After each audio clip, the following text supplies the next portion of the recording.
Just a man on a mission, ambition to never fail. Personality electric, he is animated male. Intelligent and wise, calm and often cool. Chris James giving opinions while also speaking the truth. Empathy and compassion. Stephen Michael is here, helping you through your traumas, helping you with your fears. These three forces combine and keep it honest. Turn up the volume, cause this is the application of knowledge. Ladies and gentlemen, boys and girls, children of all ages, application of knowledge proudly brings to you animated male, Chris James, Stephen Michael, and we are on episode 86. 84. 84. Come on, son. Where you get 86 from? Cats out here wilding, man. They don't even know how to count no more, man. You need to go back to public school, son. Jeez. Public school. Specifically public school. Yeah, I mean, hope y'all doing well and pleasant out there. Hello, beautiful people. Football is back, so all the football fans out there, salute. We still in the system, but it's all good, man. There's one thing we're going to allow them to control over us. It's just temporary joy. You know what I mean? It's your vice. Like, I know it's a game. I know it's all controlled and all that stuff, but hey, I was born into it. You know what I mean? So I'm going to live in the darkest, die in the darkest. You feel me? Wow. But I got my homie Stephen Chris here. We going to, you know what I mean, bring it to the light. I asked a question to our YouTube channel. What'd you ask them? I asked them, what are some topics that you would like to hear us discuss? The question that I asked was, what are some topics that you would love for us to touch on in upcoming podcasts? We only had one response, which was perfect. You didn't have to Hey, say you that. didn't have to say that. You could have just said one of the responses. And y'all didn't even have to respond to me saying that. All right, now. We're trying to. Shout out to Ezra. She was like, Ezra? yes, that's the person who commented. Shout out. The question that she has is, what are ways our black men can take over leadership for our black women in a relationship? We are tired. Jesus. That's what they want to talk about, man. Yeah, they want to talk about what are ways that black men can take over leadership. I like for the black question women in a personally. relationship. Here's why I don't like the question. I don't think it's number one. Let me just say, I don't think it's a bad question. When you think about taking something over, you were just talking about a game, and you were talking about how in the game you battle them, and then you raid their base, whatever, and then you take their shield from them, right? You break their shield. You break their shield. Yeah. But you still take something, right? You take resources. You take some. You know, you take EXP. You know, you take something. I leave them stanking. Or you gain EXP. What kind of game is this? So, man, whatever. You know what I'm talking about, right? So when you talk about taking back leadership, what the verbiage was? Mm-hmm. Yeah. So that means that there must be a battle. There must be some sort of attack, or someone must go on the offensive. And in relationships, that doesn't sound good, right? We shouldn't be battling anyway. What would make more sense is on a individual case-by-case basis, is that one person doesn't necessarily take leadership or take back control. The other person relinquishes leadership or concedes, right? And this is a time mode conversation, but this is submission, right? This is what it means to submit, to give up control, to give up that power, to say, you know what, to this man who I trust in, I think that he's intelligent. I think that he's a leader. I think that he can guide me in ways, and I am willing to submit to him, which is such nowadays has such a bad connotation, but it really, case in point, when we talk about AHA, when we talk about men, right, we're all three very individual men in what we do in our work, right? But when it comes to our brand, and like me and Chris with coaching, and you as well, Mel, right? Chris is the leader of that brand, right? When he tells me, "Hey, Steven, I need you to do something," I submit to that and I take care of it, right? I follow his leadership. That doesn't mean that I am any less in my own process, in my own journey, in my own brand. It doesn't make me any less in any sort of way. I can still stand on my own 2 feet and still give submission to him under that guise.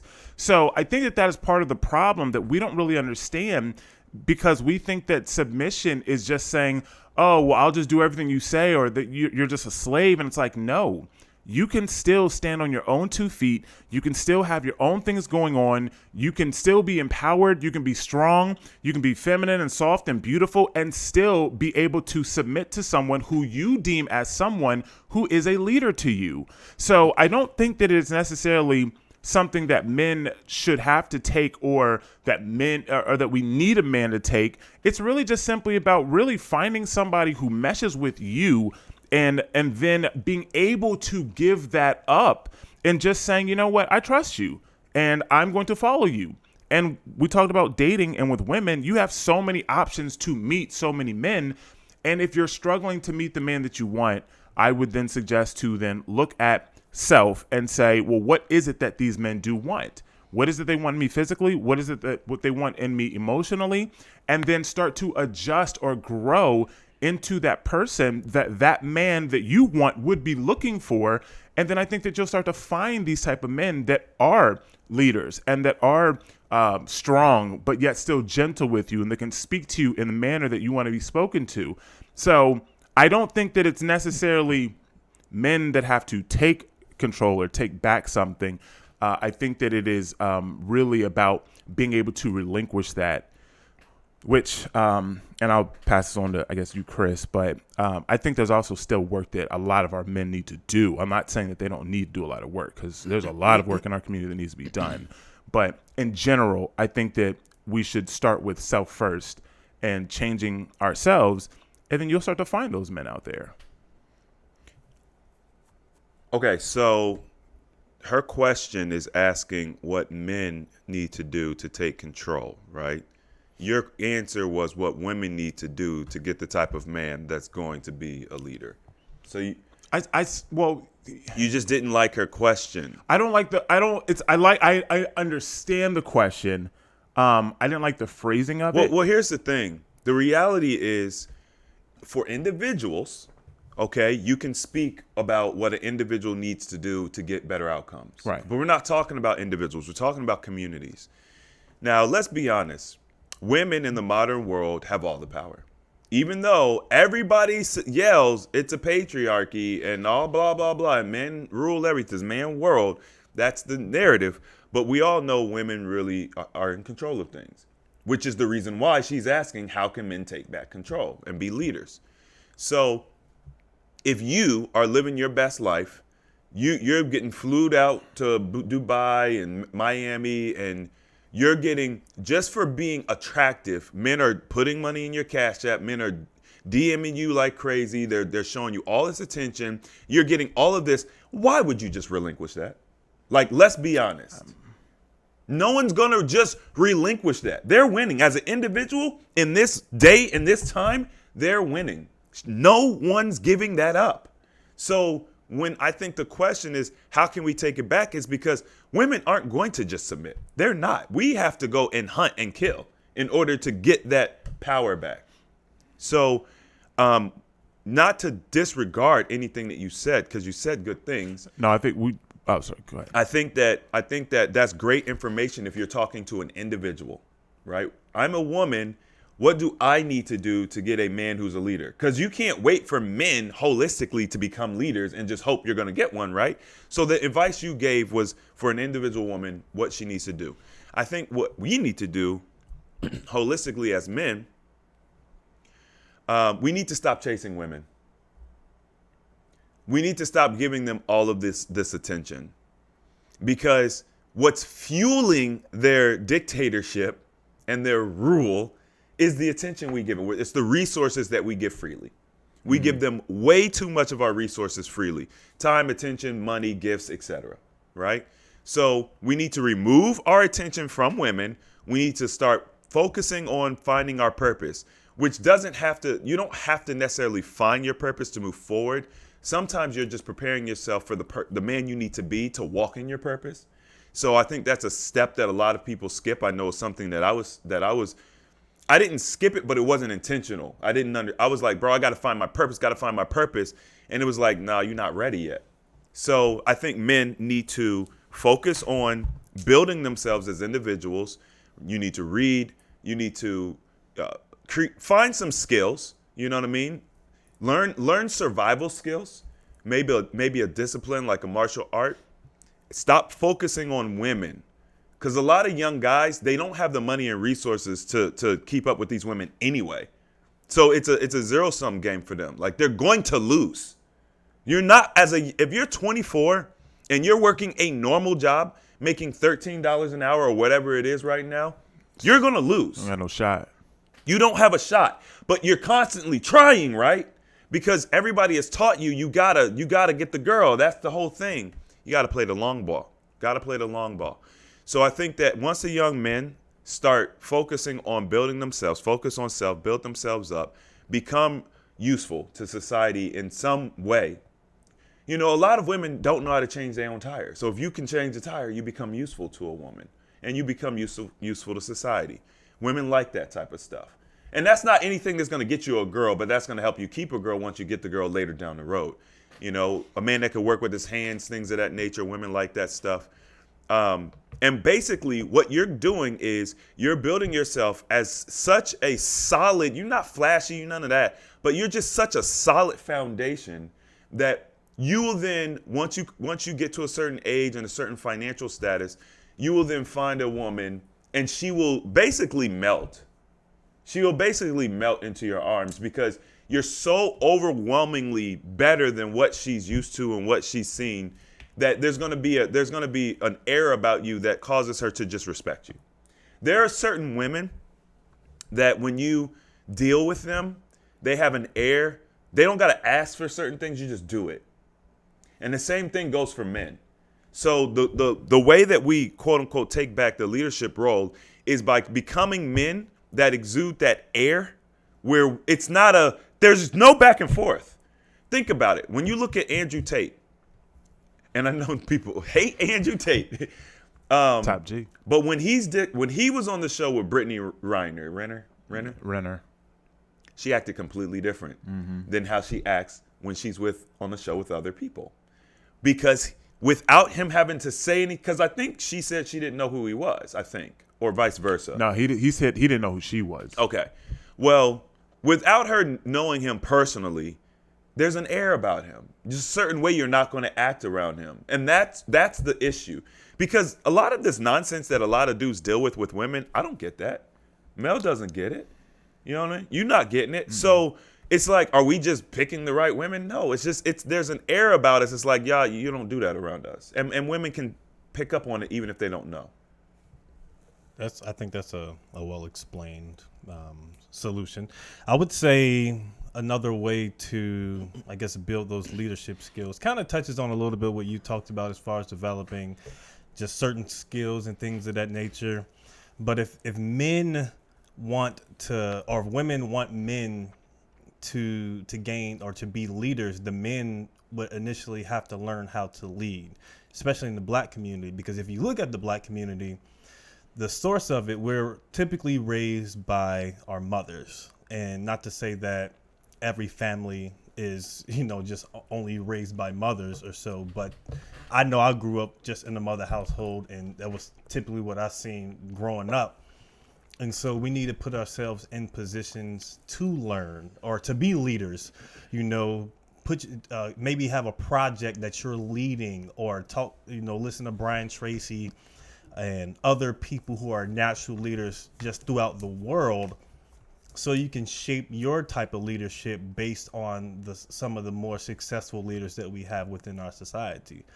And once you have those foundational skills to be a more proficient leader, then when you go into a relationship, you naturally will have a base. Okay, this is how I should lead in my relationship. And I would also say, don't fear leading, because if you haven't been in a position of leadership and now you have to lead a household or lead a family, you may be afraid or may be hesitant to act a particular way or address things in a particular way because of your lack of experience having that leadership role.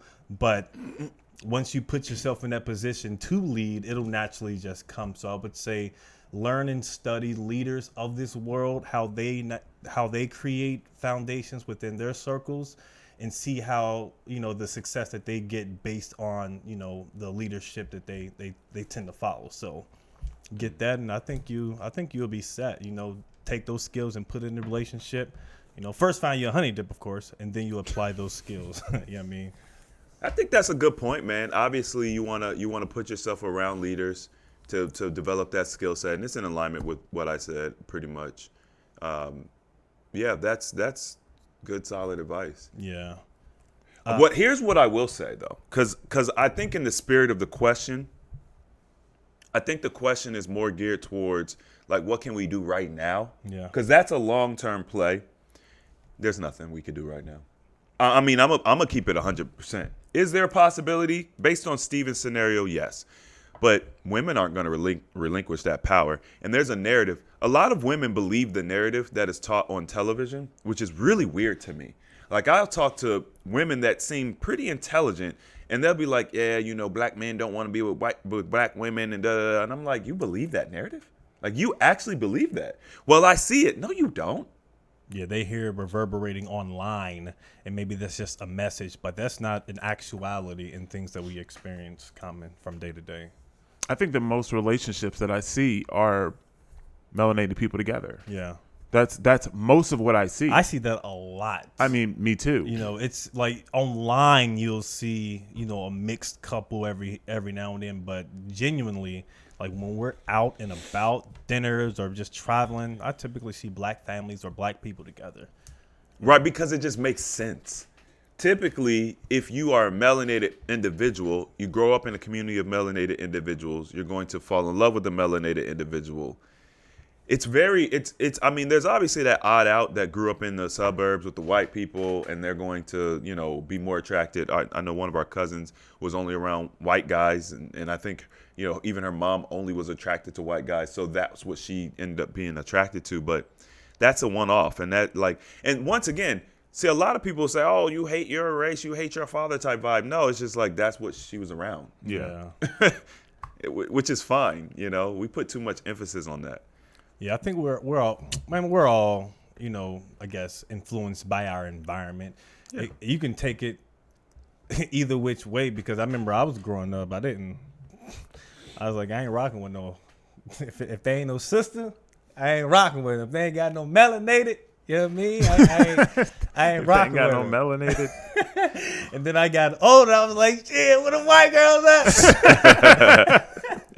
Got to New York, like, damn, they thick out here, guys. Bro, them New York white girls are different. They built different. You know what I mean? They be twerking and all that shit. Back in Cincinnati, only sisters could twerk. Only sisters could, have a nice little body. But I was so jaded, like, I was attracted to this girl. She had her grills dipped. Like, full grill looking like Plies or Trick Daddy. I was like, damn, girl, you sexy as hell. Look them 12 grills in. Damn, had the whole, She had you know what I'm grill saying? dipped. I was like, yeah, I'm getting me a chick. You know what I mean? You would still rock with it? Probably, I would. It depends on how I look. Because, Really? I still do like grills. You know what I mean? On a girl that you want to be It with? depends on how she wears them. And if it looks trifling, no. You can't just be out here looking like Birdman. Right. Yeah, it just depends on where you have them placed. Because I think if it's not done too crazy, they are appealing. It's a nice little look. It's just like if someone was to wear jewelry, a nice little subtle piece is cool. But if it's just like 10 chains, you just like, bro, you need to relax all these damn chains. The bling is all the blinding. chains. You know what I mean? I like grills. I don't have a problem with women wearing grills. It can be very attractive. The whole grill dipped? It depends. It depends. Like, I've never the type of girl that I usually talk to and attract. They're not gonna dip their whole grill, but they might get one or two. I've always thought it was attractive. Always. Yeah, or if they have just their bottoms, I could do that. If they have their bottoms dipped. But it's funny talking about grills. It's making me want to get a grill. That's the play right And there. I'm thinking about it, I'm like, man, I want to get some grills again, man. You But gonna I get the can't permanent be, ones? I can't be almost 40 and be like, yo, you think you still Right. wearing grills? I don't care, nigga. I wear what I want. I mean, Kanye. How old is Ye? Like he's in his 40s. He got to be pushing 50, right? What? 50. I said pushing 50, not 50. Mel. No, he's like our age. What does No, that he's mean? not. No, he's A got to little- be little early older? 40s. He's got to be early 40s. Well. We It's got fun. this thing called Google that be like, yo, let me help you out. Let's see. Kanye's age. He Kanye is, let's see, Kanye age 46. Yeah, pushing 40. Oh, okay. I mean, I don't call 46 pushing 50, Mel. If you're over 45. No, you always trying to push people to that next decade. If you're over 45, it's more like the closest prime. It's 5 No, years. if you're 48, you're pushing No, I'm saying 50. 45 to 55. You always trying to push someone to that next Okay, decade. whatever. That's just how you're you being are. a semantic king. Okay. No, it was a good guess. I would have 45. That's about right. Oh, well, I just felt like he was always younger than that. Was his energy. Yeah. And think about where you met him. You met him in his early 20s, probably. Yeah. And you've cemented him. College And that's just how dropout. we do it. Yeah. Yeah. And you know what, that makes sense because I just saw that Kim K was pushing. She's about to be, is she 50 or over 50? Or she's about to be 50. You can't stop that clock, bro. And I'm just like, bro, but you know what I mean? I saw the video. I'm like, she don't look 50. But it's also because all the It's all surgeries and plastic, all the Makeup, stuff. Like, yeah, I want to see her. Let's see her in a room chilling, Right. by herself with no makeup on, fresh face out of That's the shower. when you the prettiest. I hope that you don't take it wrong. wrong. You know what I mean? you know, that makes me like think of I watch these fitness channels sometimes, like, and YouTube. IG, or you know, I'm talking about IG, but Okay. they're on YouTube also. Like, you know, Joey Swole. Nah. You don't? Nah. Okay, so he does like videos on people who like record people in the gym, or they'll be like, "Oh, this guy's a creep and he's following me in the gym," you know, stuff like that. And then I was watching a guy last night who's he goes by like Goop or something like that, GOOP. And he has a channel, and his whole channel is dedicated to exposing like fitness influencers who like edit their photos. And we're not we're not talking about like skin retouching. We're talking about like edit like your waist, Wow, make your butt bigger. that's like trifling. he's got almost 400 followers, and his whole channel 400? 400,000, sorry. Okay. And his whole channel is dedicated to exposing these people. And because he's so big now, people now, he don't have to go look for them. People send them Right. to him Yeah. to expose them. Yeah. And I was watching some of the, I was watching a lot of the videos, and just watching how a small subtle change can make a huge difference in a person. If, let's say, for women, most of the time they were either making their waist smaller or their butt bigger and their thighs bigger, right? Because they're trying to say that, oh, I'm bigger than I am. Mm-hmm. And then a lot of times for men, you would see them increase their shoulder size, or, you know, make their waist a little smaller, but that wasn't really most of that. It was mostly them making their like shoulders bigger. Giving that V more. Exactly.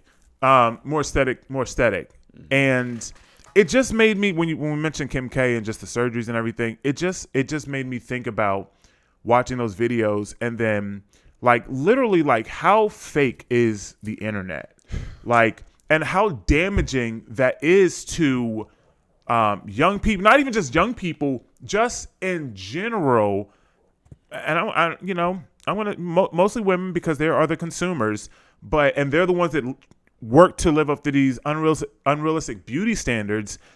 The internet is so damaging to the modern psyche, right? To modern confidence and self-esteem, because you look at these people and they have like literally like no waist, and then you look at the picture closely, and then you see he'll point it out, and the door frame will be bent from the editing.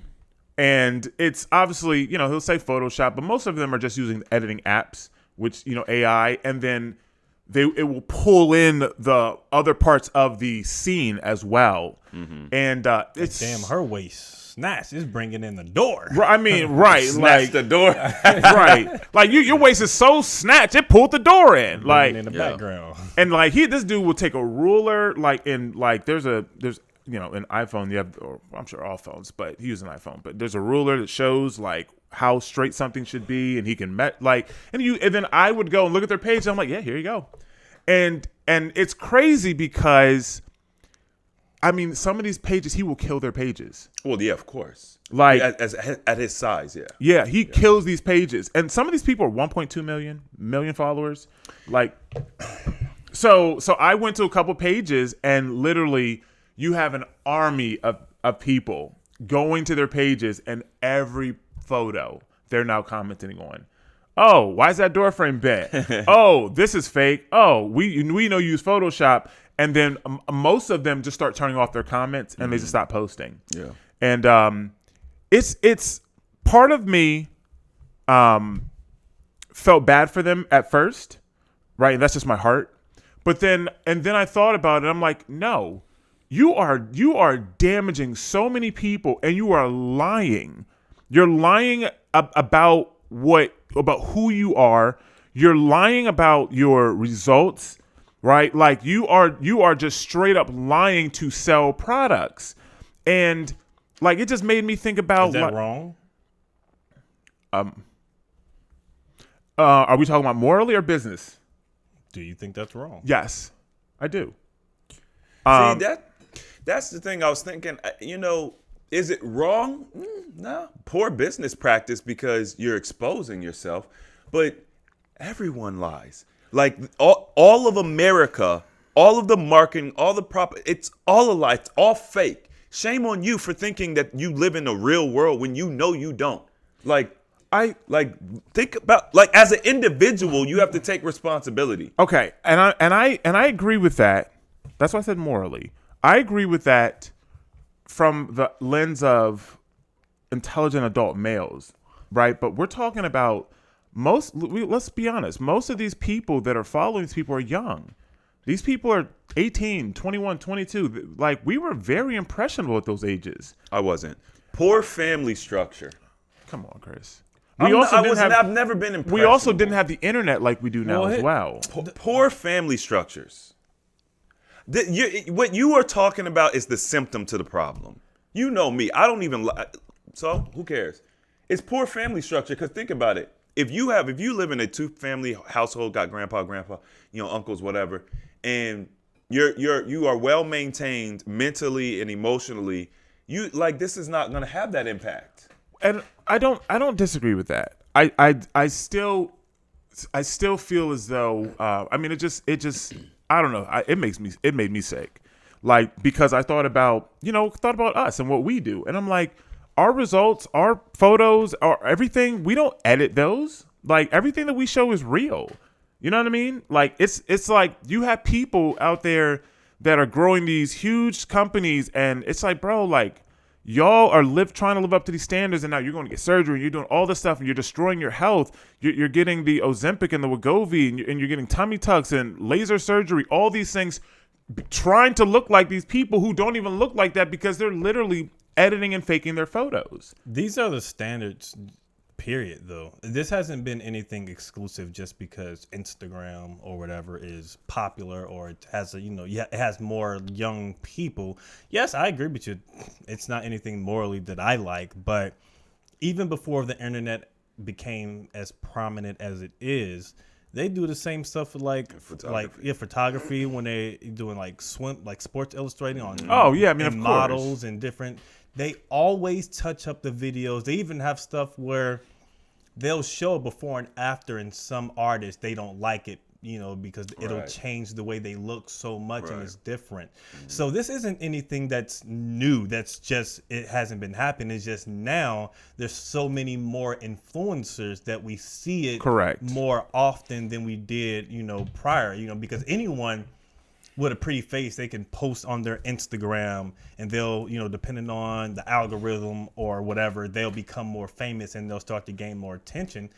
But they consistently do this. What do you think they promote with the filters? What do you think they promote with all these different effects and applications that they put on our phones and all these pictures. So Look at makeup.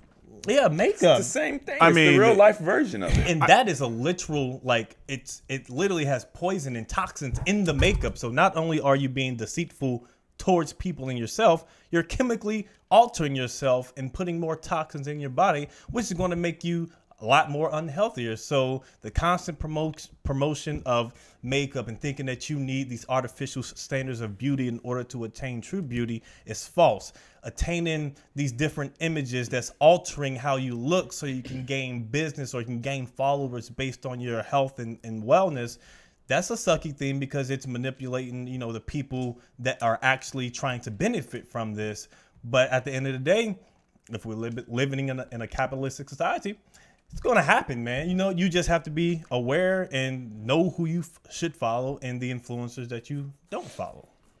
I think that I just, obviously understanding my journey, I took it, I don't know, I won't say I took it personal, but it definitely hit me differently. No, I feel you. You know what I'm saying? I don't want to disregard. I 100% understand where you're coming from. Yeah. Because it wasn't like, because I look at, like, just because I don't go through fitness accounts and, I don't look at these pages like that, but I just happened to look at some this last, I guess, weekend. And I'm just like, dude, like, first of all, your results before you even edited them, like, good. You look good. Yeah. Like you took this little bit of, like I would zoom in and you could see how they would like take, if the background was white, you can see how they would just take their finger or a pen and just kind of doodle it, and it just takes a little bit off, and it definitely makes a difference. Mm-hmm. But it's like you look great even before. So being someone who's had a major weight loss journey, who is like, our system genuinely works, and it will actually help you and heal your body. And then you look at these people and they're selling these programs and they're selling this and 6 month or 6 week snatch your waist program. It's like, it's bullshit. Mm-hmm. And people buy it. I mean, we've all bought stuff that we thought was good and it wasn't going to be good. So it's just frustrating because for me, I look at my results and I post things and I'm like, all this is real, And it's like, and people will challenge that. Remember when you first blew up, there was like, oh, you're shorter in this picture than that one, and like it's. I posted a picture. It was of me at the retreat of this year and last year, and I'm like, I weigh more in the new retreat picture than the old one. But you look smaller. But I look smaller, and then I've had people like, no, there's no way. I'm like, no, it is. I mean, obviously because I was lifting and my body is more dense, but it's no. These are my legit results, like. And it's just. So you were more in the recent one? Yes. Interesting. Well, yeah. I mean, that's because I've been working out. So in the beginning of the year, I got down to like 205, and then I started working out heavy, and I mean, just in general, just my weight just fluctuated. But I was telling somebody the other day, well, how can you determine if it's muscle? Da da da. And I was like, well, listen. I said when I first started working out. At one point in time, the most push-ups I can do at one point, like fresh, like, I haven't worked out in 3-4 days, whatever. My body's completely rested. I could probably do anywhere from 12 to 15 push-ups at one time. And then now, fresh, the same way, I just did 36, right? So I almost tripled the amount of, push-ups that I could do at one point. And obviously, but your build, your physique tells it. See, people don't use their eyes enough. This is why we was talking about on the live. I think I did recently, talking about taking your pictures and just documenting and taking your measurements, because it's learning. Like, the body is dynamic. It's not cut and dry. It's not black or white. It's very dynamic, and it's also a living, breathing organism that changes and you can manipulate it based on the outside stimulus and different things. So it's like, I mean, it's obvious. Those pictures are easy. You can see it very easily. Yeah, you were way more fluffy in the face. Right. Yeah, if you just look at it, but people see that and they're just like, oh no, you clearly weighed less. Like, no, I didn't. Like, why would I lie about that? And it wasn't a lot of people or anything like that. I understand everything you're saying. I think at the end of the day, we live in a society where it's all fake, right? We've been there, like Mel said, we've been there for the better half of the century, probably. Mm-hmm. And at the end of the day, taking down these channels doesn't do anything. Because guess what? The same culture that manufactured the people that make these fake pages or fake day photographs, they're the same people that are looking at the photographs. Of course. It's a culture. So yeah, you can be mad at them. You can say that's irresponsible, but why do you think they do it? Because they've been manipulated. They're victims too, So that's why me personally, I'm not happy that they lost their money. Because you got to think they really, if they weren't so toxic in their thinking, what they have they put in work. Oh no, for sure. That's the frustrating part. It's like, bro, y'all look great. What's the point of, you know what I'm saying? One woman was like, oh, well, this one shoot, I was just on my period and I was bloated and I just felt like, bro, you change yourself so much. That's clearly a lie. It was just a lot. It was yeah, she just lied. You know what I'm saying? But also when people post their pictures, they're going to be more self-critical of themselves than others are. Of course. Sure. So what we see is going to be completely different than how they are going to perceive it. Because I know I'm like that with my pictures, and I'm very particular about the pictures that I like about myself. Oh, we know. You the same way. That's true. Yeah, I mean. Oh, you definitely the same way. At least I post them. Yeah, I mean, I post my. I'm sorry, what? I post them sometimes. When's the last time you posted a regular picture on your Instagram? Like a couple weeks ago, maybe since. Other than the one that you just posted of the squad. What do you mean? Okay, before that. That was last week. Yeah, okay, before that. Before that was. Yeah. Okay, let me go to my Instagram. Yeah, I want to know. Shit. Yeah, I mean, August 21st. Oh, it's just okay. It's not too long ago. In the world of social media, it is. That's a long time ago. But what the thing is, it's like we pushed it almost half a month. What am I posting a picture for? Aren't you growing your socials? Right. It's yeah. Huh? Aren't you growing your socials? You post reels? Yeah. That's how you grow reels on Instagram. Not posting pictures. People want to see you. No, they don't. See? I post videos. You see the picture I put of you in my story? No, he didn't see it. What's up with it? Yeah. I made a whole little thing for you, man. It was clean. I think I saw it at when it was near towards the end of its life. I don't know if he liked it. He didn't say anything. What is that going to do? It's not going to do anything. Mel, what? The algorithm lives off likes. I literally will see your content and automatically just like Same it. Here. What you mean is not. I even reposted. What, your own content? Not my own, but just other people's stuff that that I rock. That you rock with. Oh, you could have if you saw it, you could have y'all shit. Nigga. You could have sent me a heart in the story reply, and that's engagement. You want me to do that? It's gone now. The moment's over. Hey man, that's crazy. It took me like 20 minutes to make that story too. It wasn't just a picture. I had to create it. Hey, I appreciate you. I mean, you did the same thing for you though. Oh, okay, but that's me. Just that. I know. That's me. I did it for you.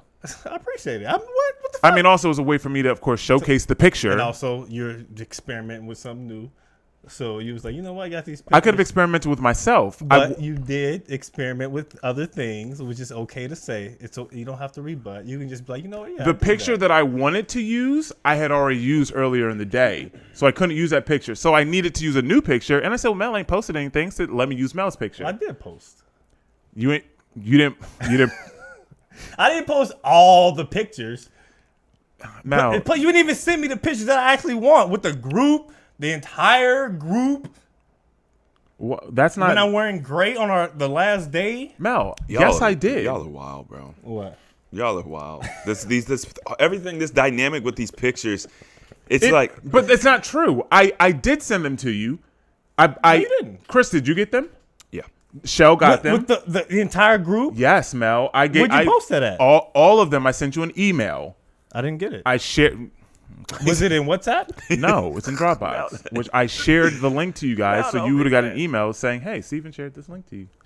He ain't paying attention to that. No, I got the other one with all the ones that we took. Oh, yeah, I know. I even mentioned it to you about where's the one with the gray. I shared it to you afterwards. They didn't.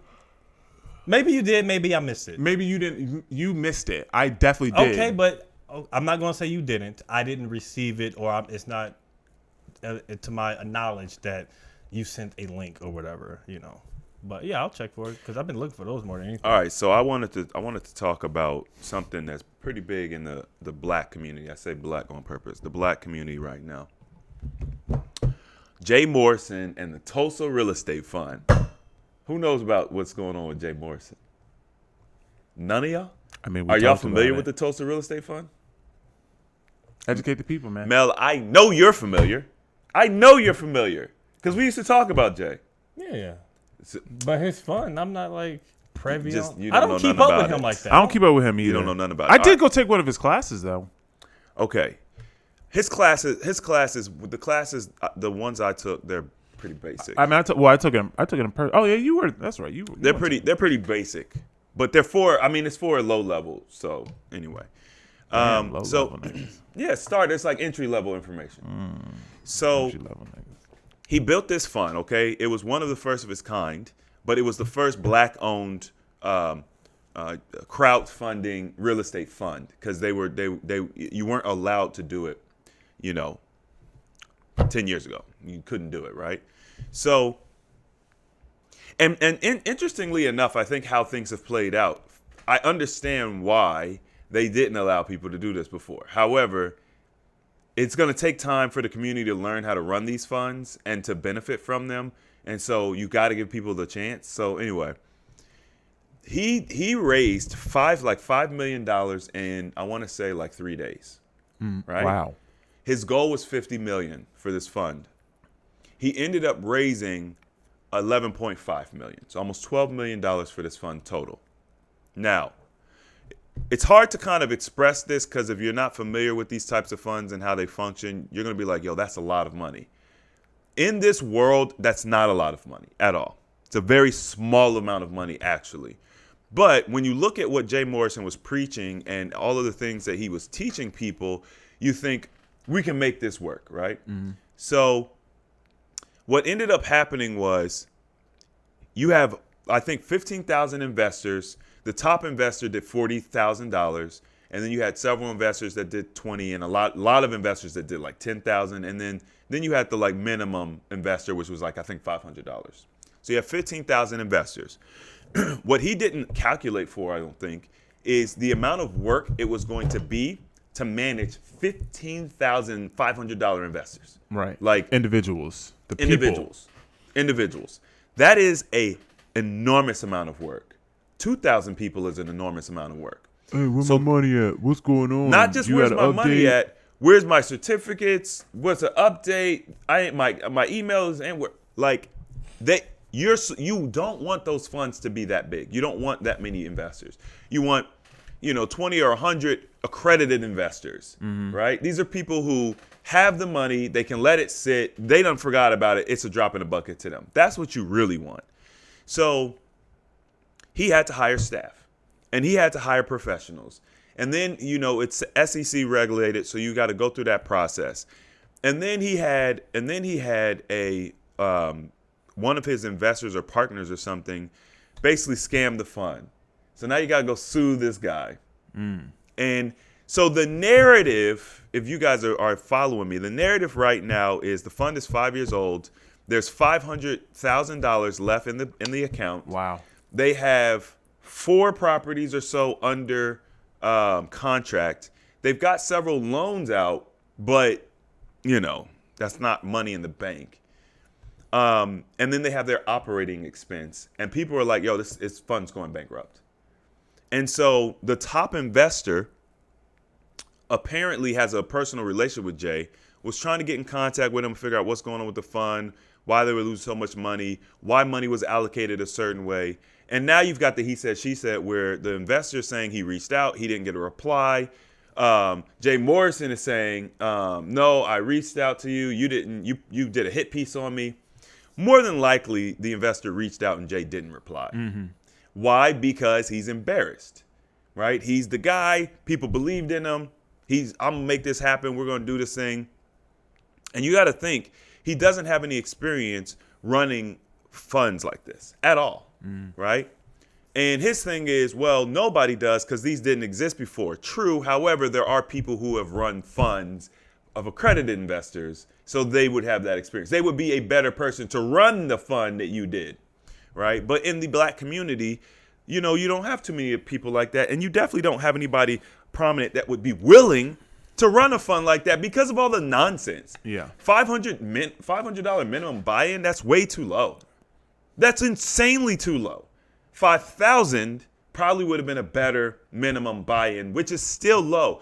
Typically, $25,000 is your minimum buy-in in these types of things, and that's a low buy-in. It could be much higher, but so $5,000 is a steal. You could get 5 shares, right? So anyway, everyone in the community is like, bro, he's a scammer. He scammed us. He's a charlatan. He ran off with our money. The top investor is calling it, instead of the Tulsa Real Estate Fund, they're calling it the Tulsa Real Estate Fraud. He could go to TulsaRealEstateFraud.com so you could make your complaint to the SEC and all this stuff. He's the top investor. He put $40,000 in. And he's got $500,000 left in the fund. He's got $500,000 of cash. So what would you do? Me? What would I do? I feel like you should, at this point, you cut your losses and try to. That's 15 million. 12 million. 15,000 people. Something like that. 15,000 investors raised 12 million. You got 500,000 left. I mean, you don't just cash. They still have cash flow. Okay. So they have their crown jewel. It's called the Legacy Center. They call it the Black House, which I get it. I just don't agree. Yeah. And it's a creator space. Okay. But what happened was, as he was building it out, 2020. Oh. So, okay. So, I think that this is where transparency, right, is important. Yep. Because I think that if anybody, that makes sense because before 2020 was when I went to his event in Philly. I think that if anybody who invested would have an understanding, like, listen, this hit, like, this wasn't expected. Mm-hmm. It wasn't that I fumbled this money, like, I'm sure some of it was fumbled as well, but for sure, I'm not, but obviously, if that didn't happen, we may have had a completely different outcome, right? I think that if he was transparent and explained these things while they were happening, then people could understand. Yeah, I'm probably just going to lose this money. It's an investment. They're not guaranteed money back, so. For someone who's at this $500 mark, I just write that off. I would have been forgot about that $500. Yeah, you need to shut up. If $500 is nothing, you cannot invest in anything for $500. Yeah, that's a scam. Like, at $500, if you have $1,000, what would you invest in? You're not investing in anything. Right. Realistically, you have debt. You've got bills. Like, if $1,000 is all you have, you're not investing in anything. Yeah. There's a very small exception to the rule where someone can turn $1,000 into $100,000. Cool, but 99.999% of people aren't doing it. Correct. I think that if he was transparent, then this would have played out differently.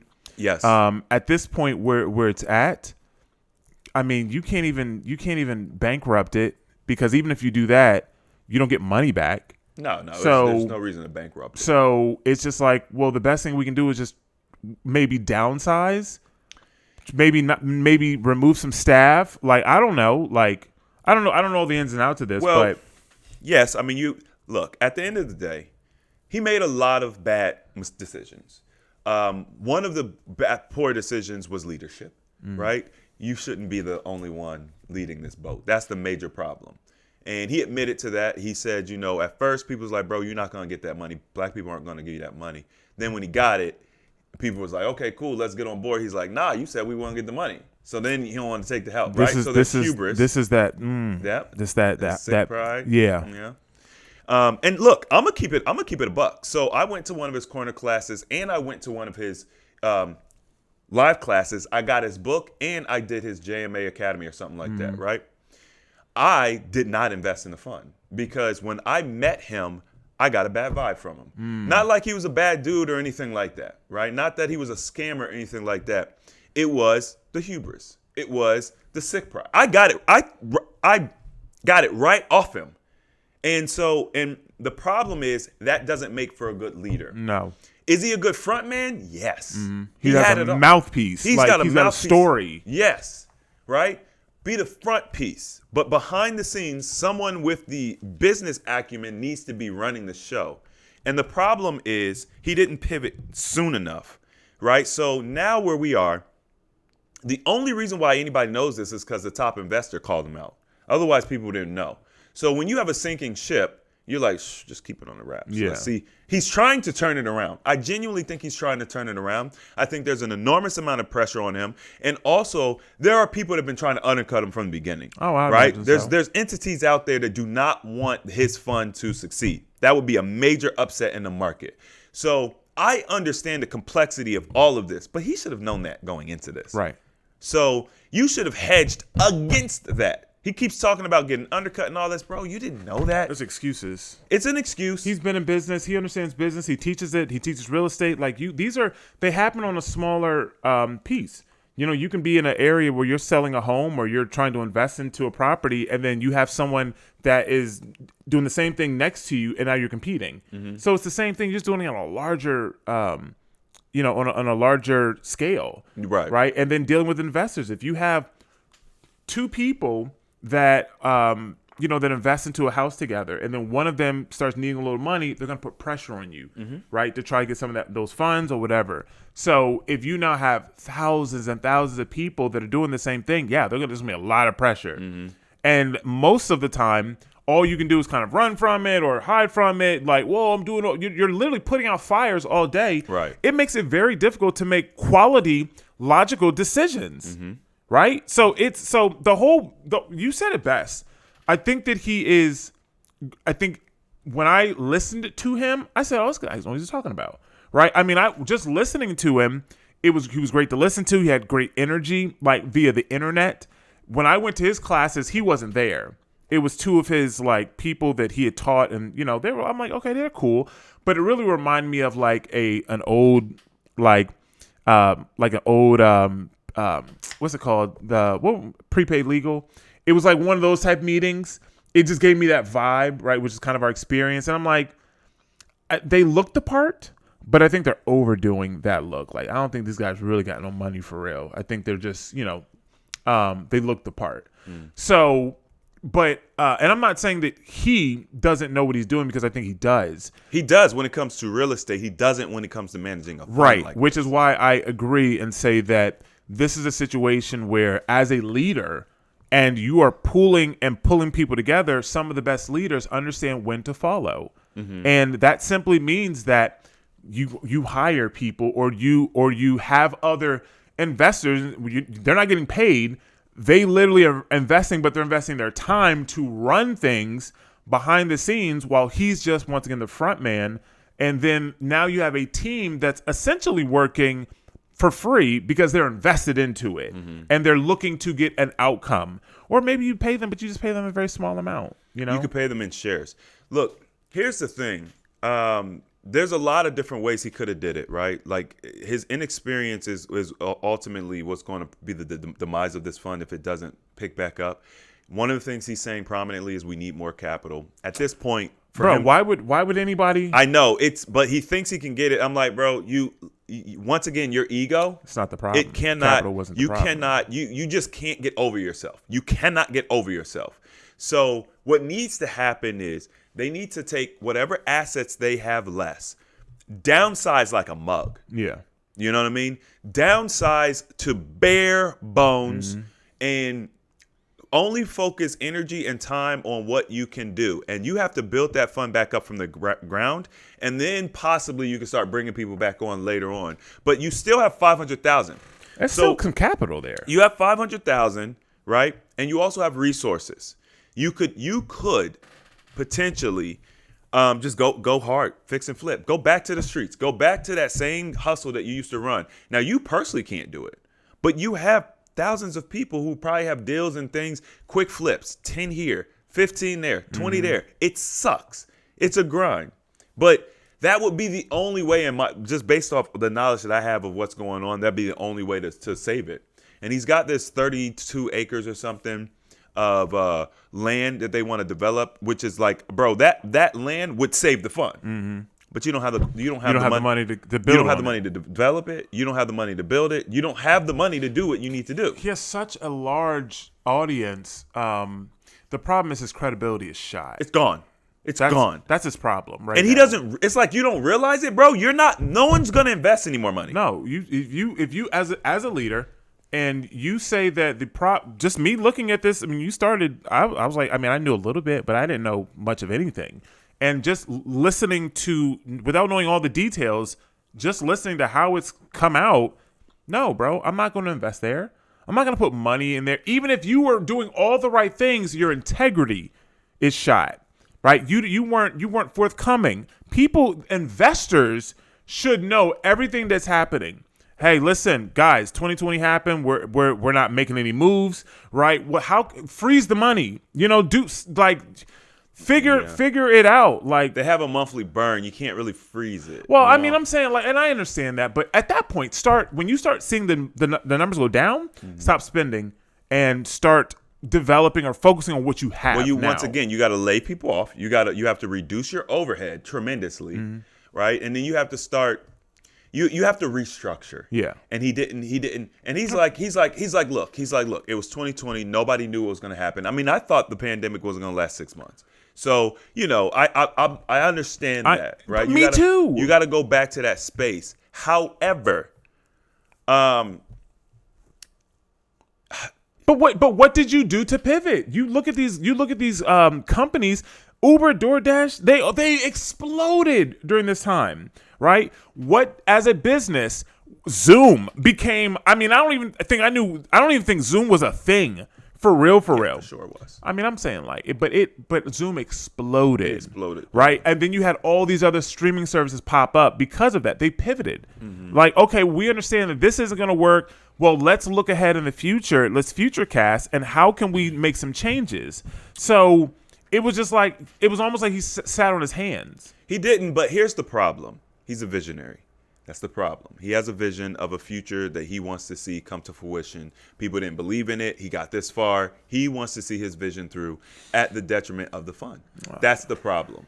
That's why he spent all them resources on that land, and he's hedging everything on that land because that's the vision. You know what I mean? Yeah, but what's the point of getting all that? The problem is that, yeah, you can take that money and invest it into that land and buy the 32,000 acres, right? But if you now say, well, I need more money to not build on it, that probably wouldn't be an issue if you still had your credibility, right? And your integrity by explaining to people, as these investors, what's happening in the moment. They can see that. People understand 2020, but I'm going to tell you something else too, Steve. He used the fund to curate his personal property. Come on, bro.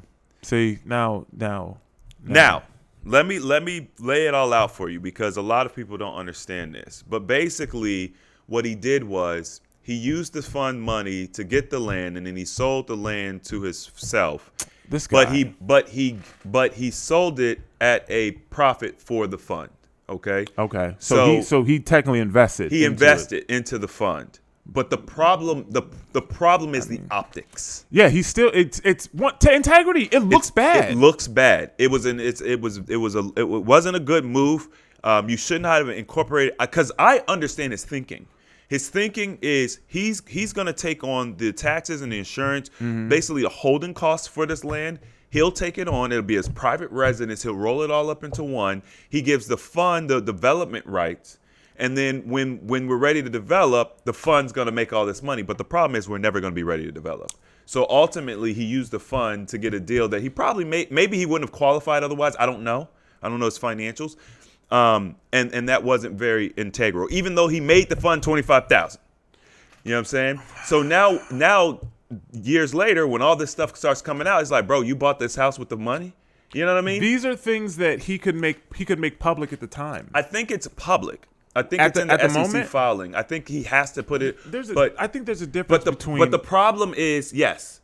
There's a difference between it being public in the filing and being transparent. Right, exactly. And telling his investors. Right. Now, and it's not like you saying, oh, I don't have to tell them, da da da da. Like, you know, it's like, no, bro, it's just being transparent. Hey, guys, listen, here's the next step. Yes. This is what I'm doing. I'm Yeah. purchasing the fund, or I'm purchasing the land.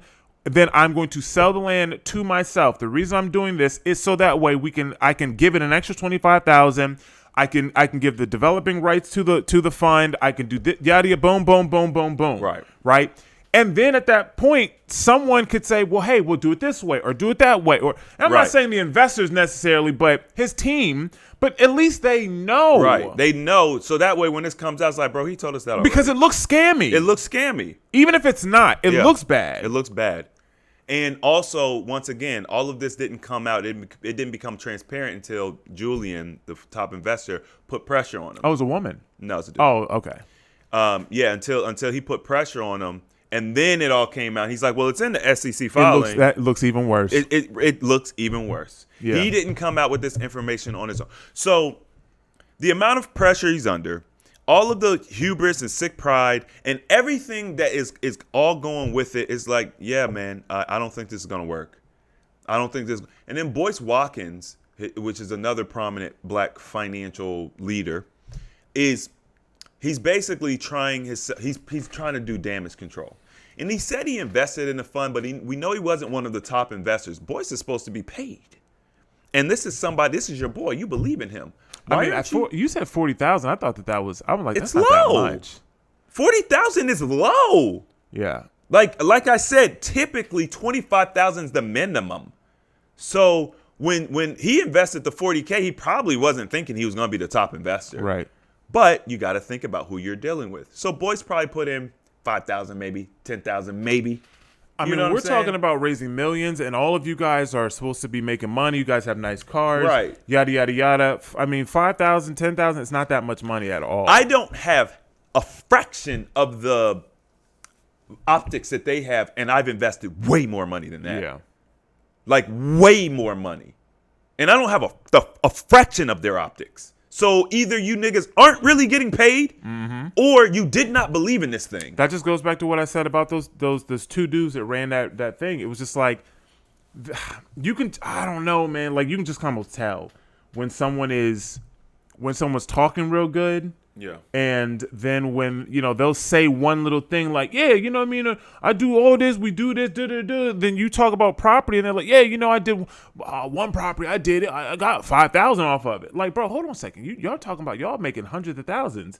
You're telling me about a $5,000 property? Like, there was the energy and there was something that they said. I'm like, oh, no, you're not making that much money. Y'all just look the part. But you really not making money for real. Jay likes to smooth people over, and it's bro. He tried to sun me at his event. I was like, nigga, who do you think you are? Like, this is completely inappropriate, and it's uncalled for. You have no idea who I am. Literally, to me, to you, I'm just a volunteer. I'm just a guy in the crowd. You have no idea who I am. You don't sun me. And then I had a proposal for them that I drafted, and I don't remember who I gave it to. It might have been his wife, or they were like, I don't remember. It was like his wife and a couple other people sitting together, and I gave them the proposal, and I might as well put that in the trash can. I never got an email. Thank you for your proposal. We're gonna decline. I never got anything, and it was a proposal. I put it in a. Like, it wasn't just like, hey, Jay, you know, man, I got a business, you got a business, let's collab. It was an official proposal, and they just threw it away. I know for a fact they don't get those, because that's not the culture. That's not the community. Yeah. So that whole interaction, when that happened, I was like, I see what you're about. And it's not about him being a scammer. He's not a scammer. He's just incompetent. Still got kind of that hood mentality. I don't know. He's just not competent in that world. That's all there is to it. Like, he's just I am, once again, you know, his following is bigger. Once again, the optics, everything's bigger. Okay, I get all that. But I get people email me with proposals all of the time. People always want me to sell their stuff, blah, blah, blah. Because I handle this stuff myself, I guess, for the most part, I know how to respond, but I always give people a response. Hey, you know, we're not really interested in that. Thank you for your, you know what I mean? Like, I don't leave people hanging, even though I know they're just spamming me. Now, if it just looks like an email, like, okay, you just spam, like, no, I'll throw it away. But if they personalize it, hey, Chris, I love what you're doing. I've been watching your show on AHA, da-da-da-da. I know it's a person that did that. I will respond. So when he threw my proposal away, I was like, okay, I see what it's all about. He threw it away, or he just didn't respond? So I'm sure it's in the trash can. Yeah. Where do you think it is? Like on his desk, He got it framed. framed. I'm sure it's in the trash can. Like these niggas thought.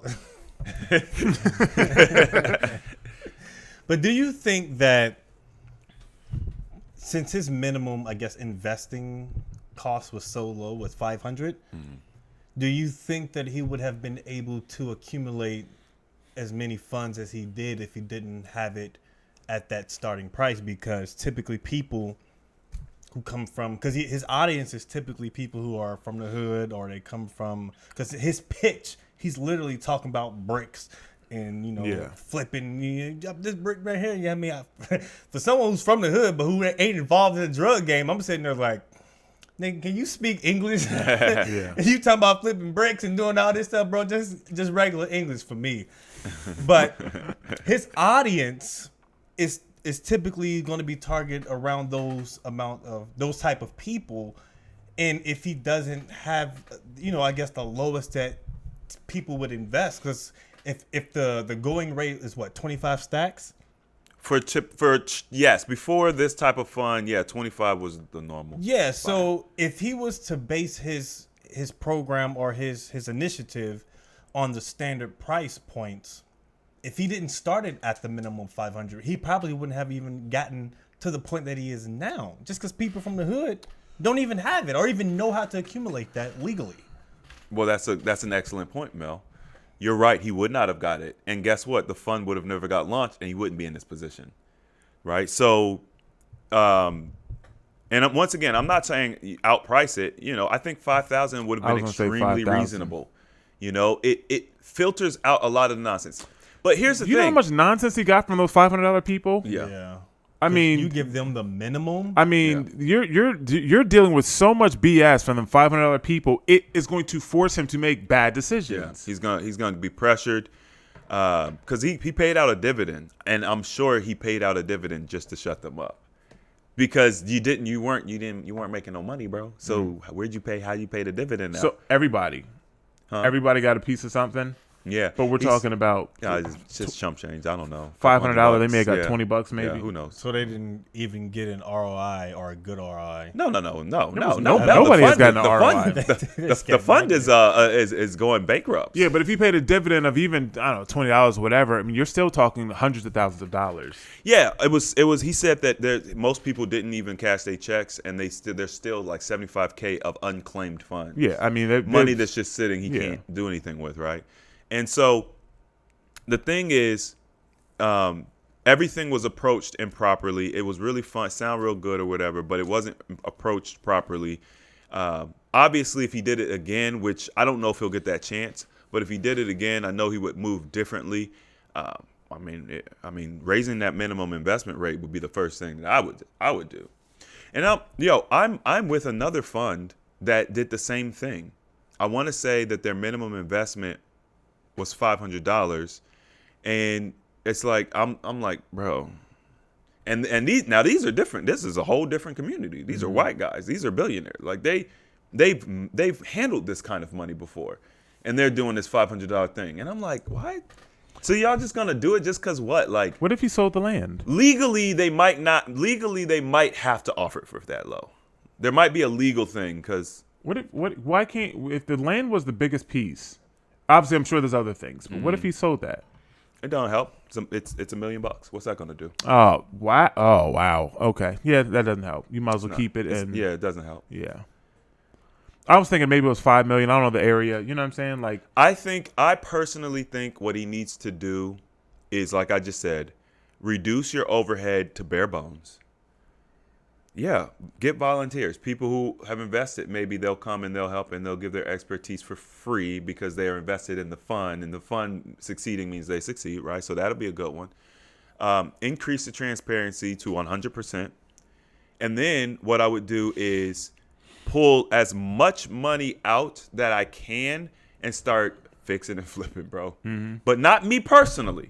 You know what I mean? Use your investors' resources and start in nickel and diamond. Yeah, what do they call it? There's a term. It's like not bird dogging. Maybe there's a term. Bird dogging is one. What are you trying to get? Just about how getting something deals. you're doing. Yeah, getting deals. Bird dogs. Yeah. You know what I mean? Like The investors, Julian was like, bro, I've sent you deals that I have closed on myself that you did not. You know what I'm saying? Follow up on. Yeah, bros. Right? He's like, I made 30,000 off this deal that y'all passed on. Like, what's the criteria for the deals that you're passing on? And it's like, It's too small for him. that's frustrating. Yeah, it's too small. Right? He's just thinking big, big, big. And once again, it's the pride thing. My thing is, bro, even if you would have maintained that 12 million right now, of course y'all wouldn't, but no one could say anything.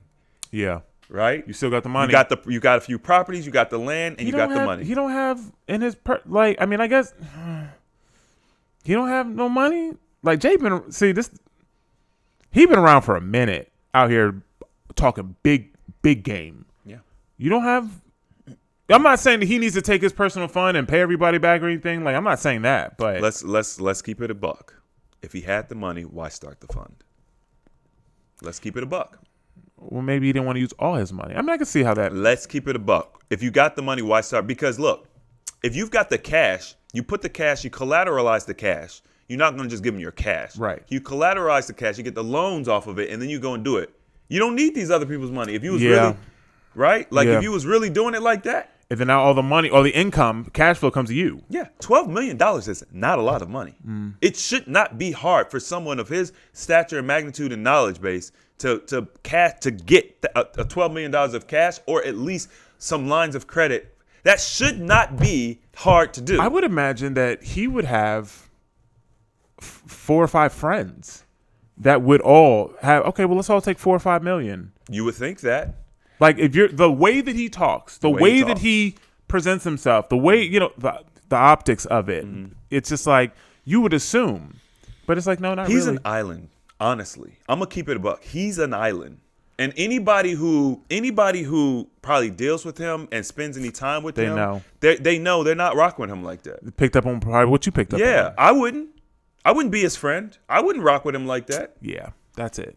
Because there's no reason for him to be as big as he is, not to even if you have 15 million liquid, don't take all your money, right? Obviously, you know what I'm saying? Like put in a piece, and then you get 4 or 5 other people that are on the same level as you to bring in, or you just then say, listen, this is what I want to do. I'm going to teach you all how to use your credit. I'm going to teach you how to fix your credit. And then I'm going to put you through a program.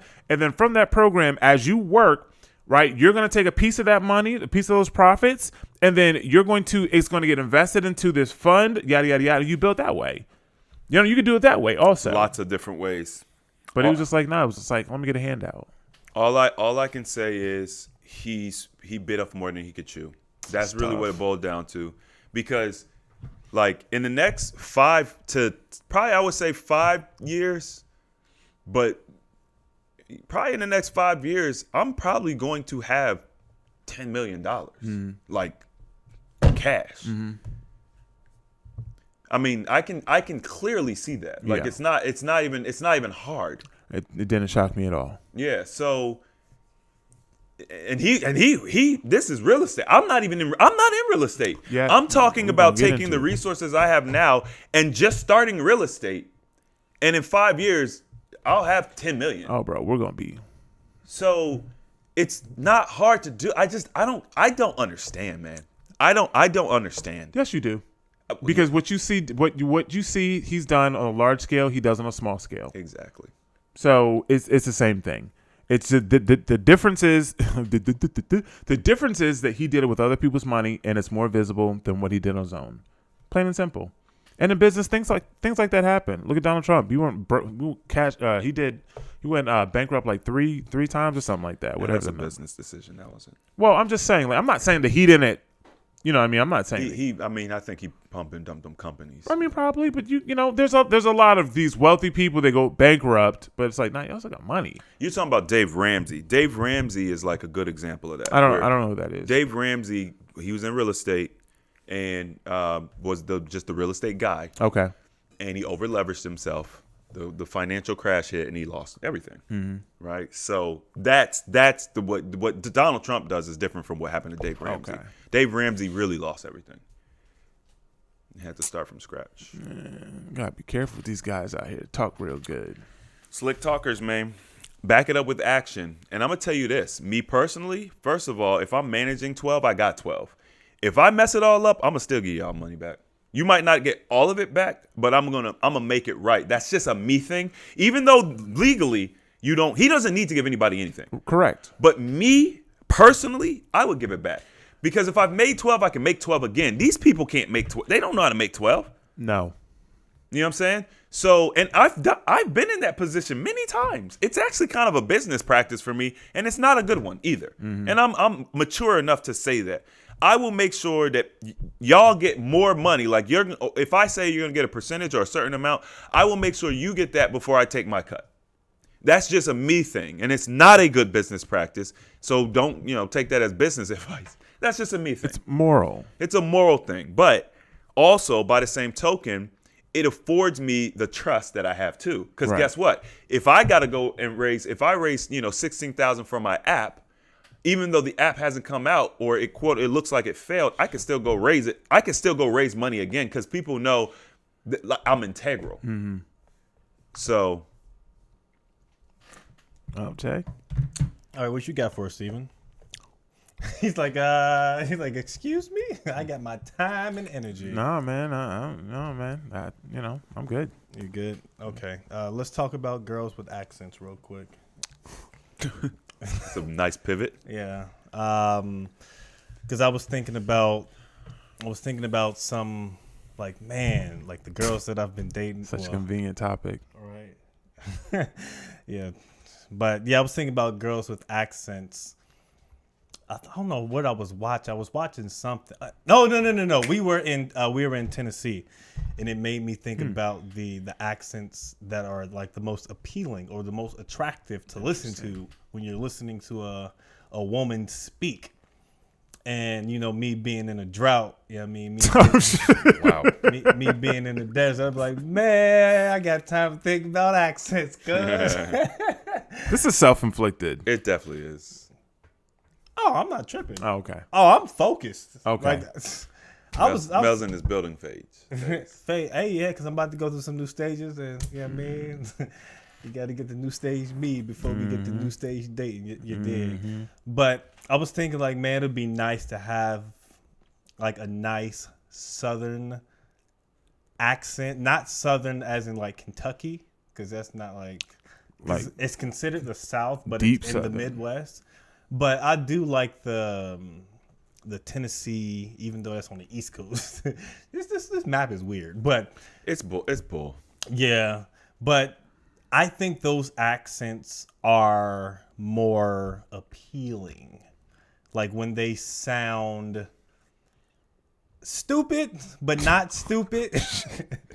Bro, that's a messed up way to say it. Well, you know what I mean. When they sound like they don't. They sound country. They sound like they have broken English, but it's actually legit. Like, I understand everything you're saying, but it's just a nice little Southern twang. You look like if you're like sort of what's that in Ozarks, the chick. Dang, I cannot think of that girl's name. It's the curly blonde hair chick. curly I've hair. never seen Ozarks. Bro, never you seen need to Ozarks? watch that. No idea what it is. What? Is it on Netflix? Yeah. I don't have Netflix. Bro, Yeah, you need to watch that. Ozark. Need Netflix. Buy it. It's $5, bro. Nah, man. It's like 12 for like He like, HD. nah, you gotta give it to me. It's only $12 a month. Somebody Why like do you these need broke HD? niggas, man. Why do you need HD?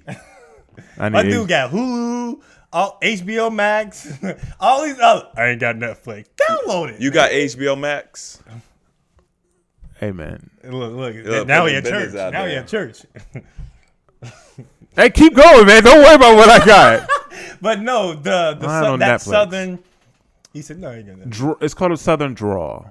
Whatever. Southern Okay. draw. DRAWL. Yeah, I like that. Okay. I like the because I would also think about like when I was in a relationship with a Hispanic woman, hearing their accent, and I think they have a nice accent. How long ago was that? Oh, this was years ago. Oh, What- actually, no. Did you find that she was kind of hard to understand sometimes? The girl from Germany. Oh, Really? Her first language ain't English. Oh, I mean, I have no idea. I never had a conversation with her. I mean, she seemed to speak English pretty. Yeah, no, but trust me, like she says things backwards, but my mind understands. What like she's Yoda? saying. In a sense, sort of like that. Literally, just like that. Oh, shit. Literally, just like. Give me an that. example. Yeah. Okay. Let's say we're going to the. We're going to the Trevor Noah. We're going to the Trevor Noah concert, aren't we? Like there would be situations. I don't know. It's kind of hard. We're going to the Trevor Noah concert. We are. Okay, that would something like that. Something like that. It wouldn't be like that obvious, but you would have to. It's kind of hard to think because it's been such a while since I had understand. a conversation with her. But the thing is, like, she would ask me to correct her, because when she's talking to these people, I could see how that'd be a good to thing. understand the right way to Yeah. say things when she's in like business meetings, because she'll have to talk in front of people, but she'll say things. The message is clear, but it'll just come through backwards. Right. Or so, which I understand because when you're learning a new language, the way you would approach saying things are different. It's like in Spanish when you use like the feminine and the masculine or version of a word, use the Latina, Latino. Correct. It's I'm not. It's something. It's okay. So, for example, I was talking to one of my friends, and she said something like, I say that, but she meant to say, yeah, I said that. You know what I'm saying? Yeah. So it's I understand what she's saying, but it was the wrong word. Yeah. Right. It's similar in nature to that. So it's kind of hard to kind of pick out exactly how that works, but I know what you're talking about.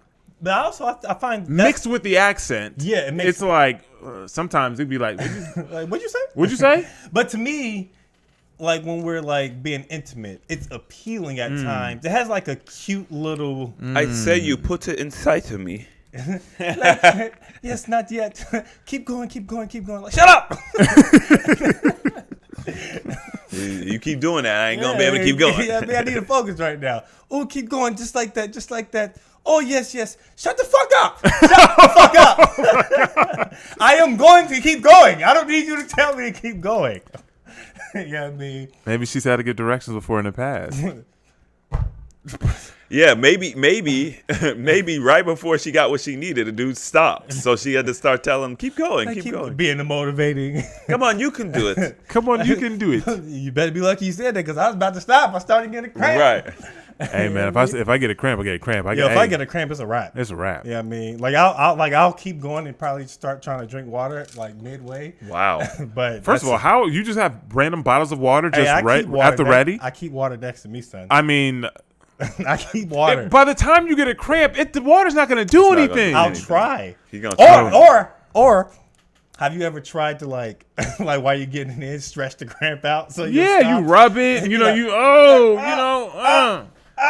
I mean, the best thing to I got a do. cramp. The best thing to do is just be like, oh, I'm getting a cramp, and you just switch positions. I mean, the thing is before it latches on, you know the cramp latches in. the thing is like you can tell when the kramp's about to come. You know, but Like, you don't "Oh, want to shit, stop. Hold on, let me get an actual couple bumps. See, in." that's where you go wrong. Let me try to get her to come before this cramp creeps in, bro. Reaches its full capacity. Bro. But the cramp be like, nah, cuz you keep stroking, I'm gonna keep coming. You on that Jay Morrison pressure right there, trying to get her to come before the cramp.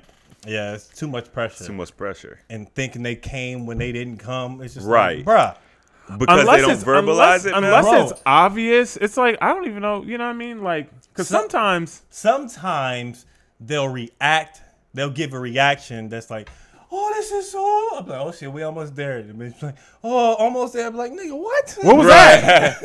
Like, this is so amazing. I'm almost there. Like 10 minutes later, like, come on, hurry up. You know, it's interesting because like that's communication.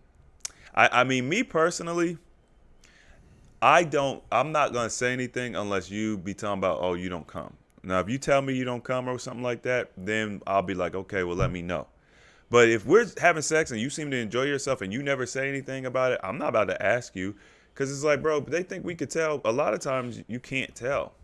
Now, No, as a man, unless it's verbally obvious, or she has the cue where you can feel her squeezing, like it's like sporadic. but some, yeah, well, Like, I'm not talking about where she's squeezing and she's intentionally doing it. yeah. Right, just to, but I'm talking about where all of a sudden you'll feel the squeeze and then a release, and then the verbal cues as well, you may know. But for the most part, I would agree. We don't really know. I mean, that's of course women by women. Everyone's different. Right. That's what I was gonna say. When you got to learn her. Yeah.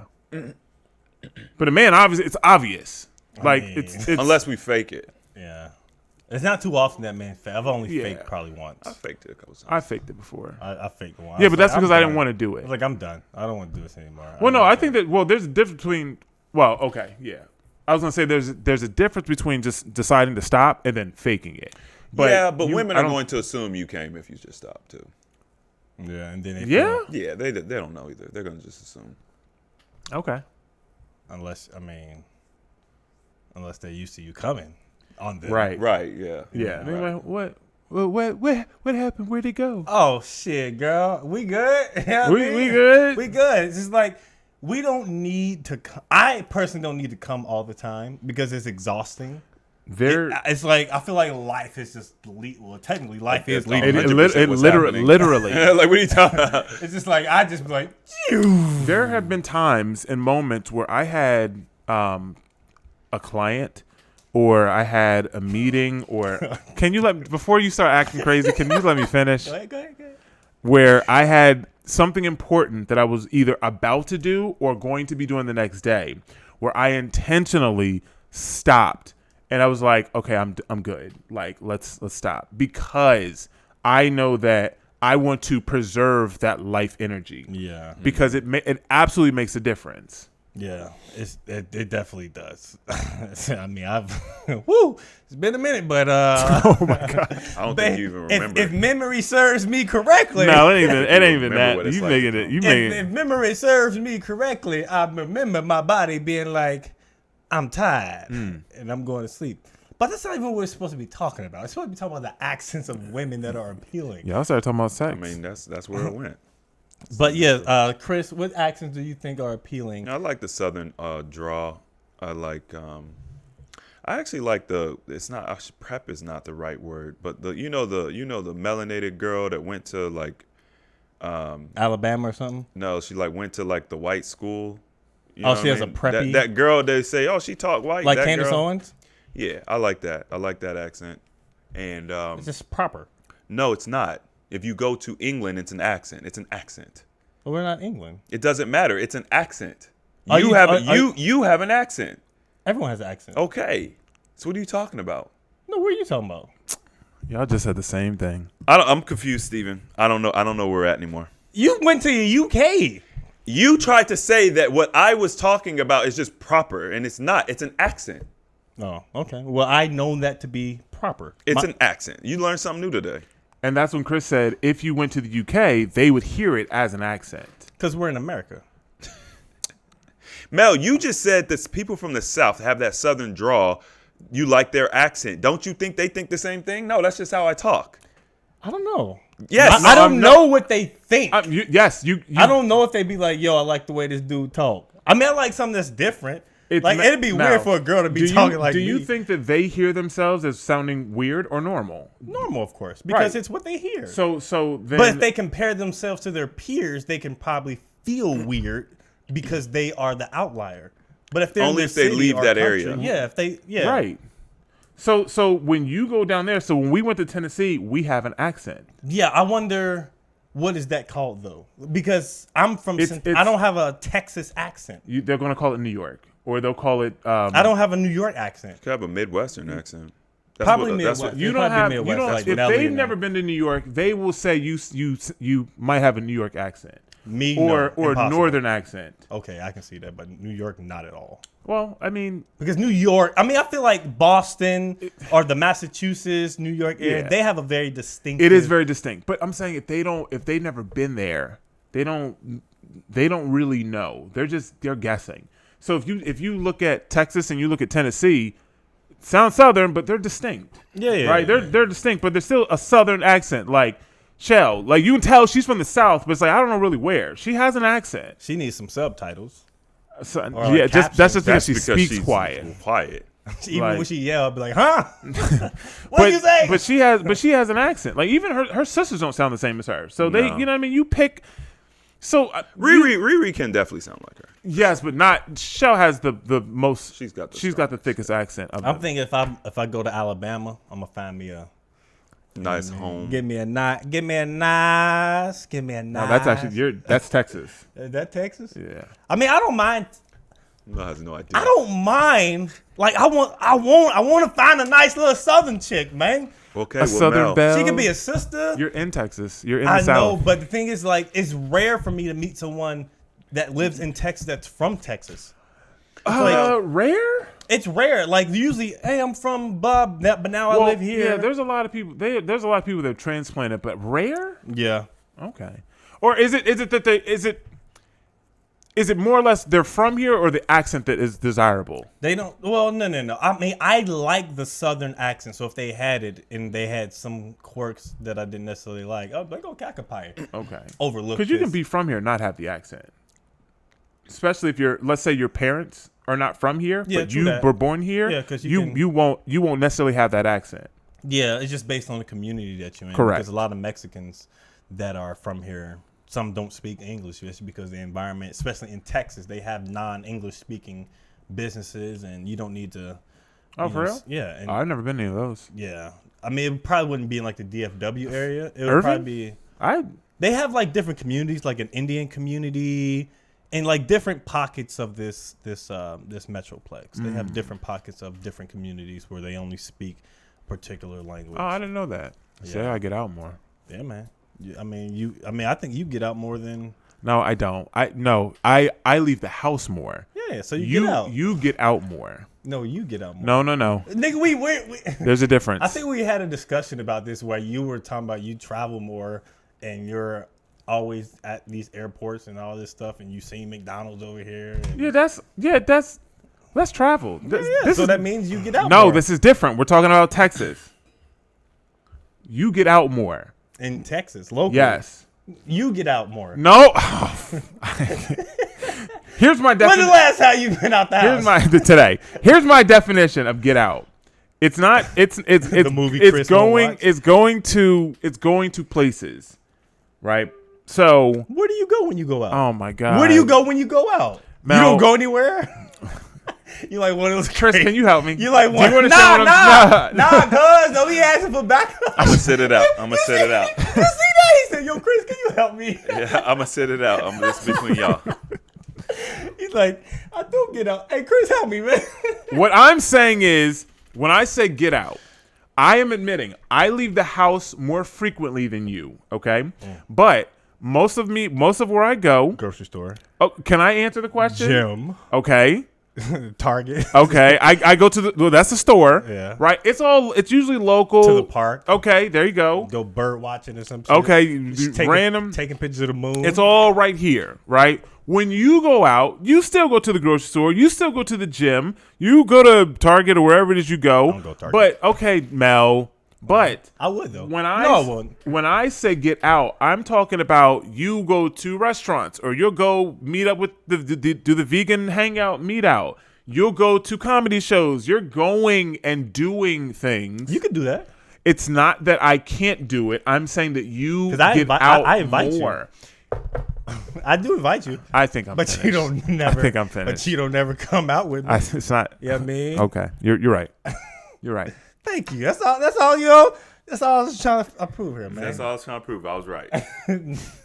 You're right. We You're right. get out. It's just differently. I think you assume that I go out frequently because when I go out, it's probably in a. Mel, you go out to hang out with Anthony. You go out to hang out with friends. Like you go out. You got your boy Marcus. Like you go out. I don't have any local friends here that I actively hang out with. Yeah. I don't go out. I leave the house more. Yeah, that's what I'm saying. But you get out more. I'll see. Get out. Can we agree? Can we agree to that? Can we agree to that? That I get. I out. leave the house more than you. You leave the house more. But you leave and do more events and activities than me. Can we? So you get out the house more. I leave the house get more out than more. you. Yes. All right, I respect that. Can we agree? I respect that. No. That's not what I asked you. Can we agree? I respect it, man. You know what I mean? I can't win with this dude. It ain't no losing. Ain't no losing. You definitely ain't gonna lose. You know what I mean? But yeah, man. Application Knowledge Podcast, Chris James, Stephen Michael. Make sure y'all subscribe. I am Animated Mel. We will see you beautiful people next time. And I'm about to get out. yeah, I'll see you beautiful people next time. Peace and love. Holla for $1. You say you about to get out? Where you about to go? Nah, You about to go nope. to the grocery store? I hate you. About to go to the gym or something, man? What's happening?